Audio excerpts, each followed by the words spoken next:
Right now, the most powerful man in American foreign policy isn't in the Oval Office. He's the one sitting across from dictators, making calls that shake nations.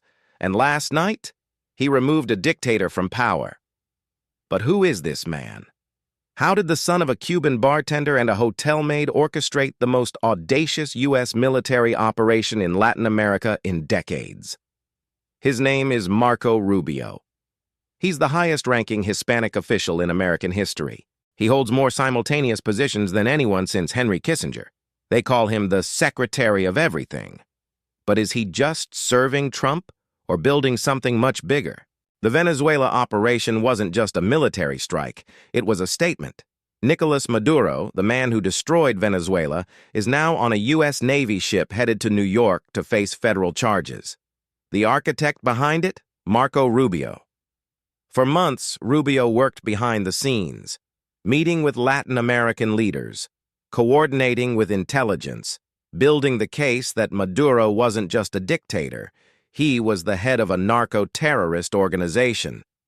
When Senator Mike Lee questioned the legal authority, one phone call from Rubio changed everything.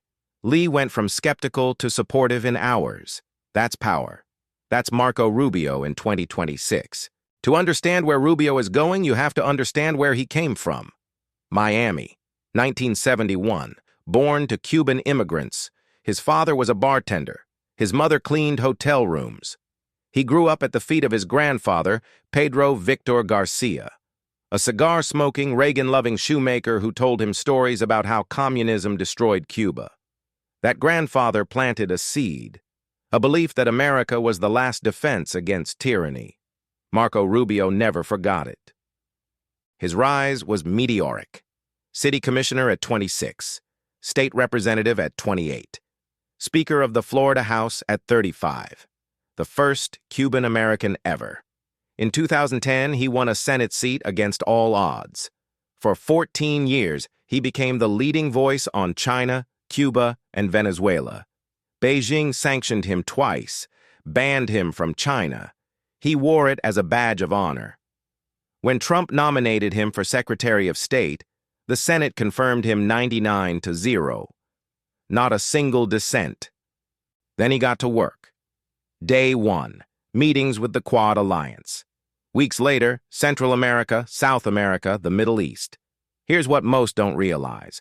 Rubio is completely bilingual. He learned Spanish before English.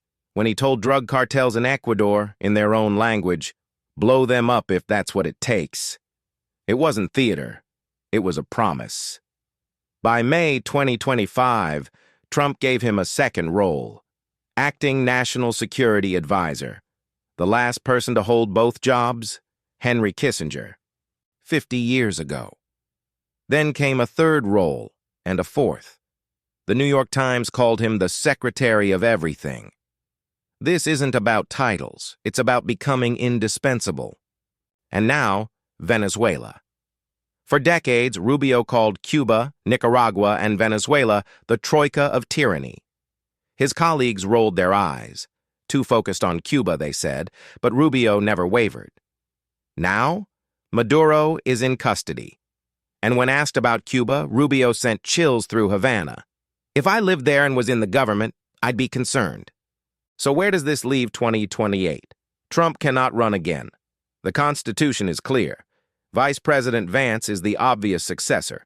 But Vance has a problem. He's tied to every Trump controversy. He can't distance himself. Rubio is different. He operates on the world stage, visible but not domestic, powerful but not polarizing, credit for wins, no blame for losses. Trump himself named both as successors. Marco is great, he said. If they formed a group, it would be unstoppable. Rubio's allies got the message. If Vance isn't the guy, one advisor said, Rubio is in pole position. But here's what makes Rubio dangerous for Democrats. He speaks directly to Hispanic voters, in their language, no translator, no filter. Trump made historic gains with Latinos in 2024, but among Spanish-language media consumers, Democrats still lead by 40 points.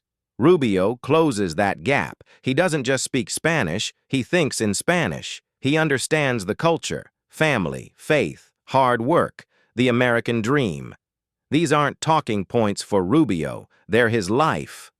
The next few years will determine if Rubio remains Trump's soldier or emerges as the leader of a new Republican era. He has the experience, the story, the skills, and for Republicans wondering who carries the torch after Trump, pay close attention to what Marco Rubio does next, because if this week proved anything, it's this. The son of a bartender and a maid didn't just live the American dream. He's rewriting it.